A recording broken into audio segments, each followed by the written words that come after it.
వాళ్ళ జీవితము వికసించిన పుష్పంలాగా.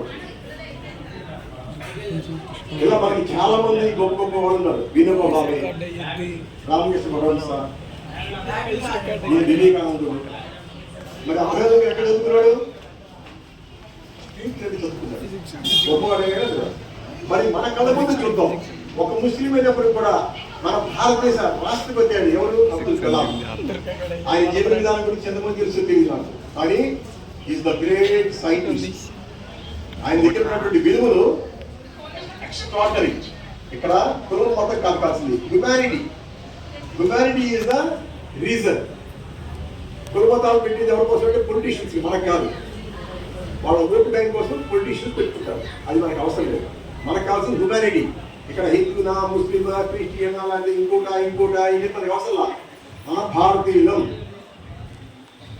మన రక్తంలో, మన భారతదేశంలో మనకి ఋషులు ఉన్నారు. మీ ఇంకో గోత్రం ఉంది, మీ ఇంకో గోత్రం ఉందా లేదా తెలుసా? కనీసం మీ ఇంకో గోత్రం ఉందని. ఆ గోత్రం వెనుక ఎవరు ఉంటారు? ఒక ఋషి ఉన్నాడు. ఆ ఋషి బిడ్డల మీరంతా. కానీ ఆ ఋషి మీకు తెలియనప్పుడు ఆ ఋషి సాంప్రదాయాన్ని మనం ఎలా ముందుకు తీసుకెళ్తాం?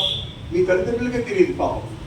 అంటే వాళ్ళ తల్లిదండ్రులు చెప్పలేదు, అలా పరంపర కొనసాగుతుంది అన్నమాట. అందుకోసము ఈ యొక్క భారతీయ సంస్కృతిని సమాజంలో తిరిగి పునఃప్రతిష్ఠ చేయాలని, అలాగే షోడ సంస్కారాలు అన్ని సమాజంలో మనం తీసుకురావాలని, అలాగే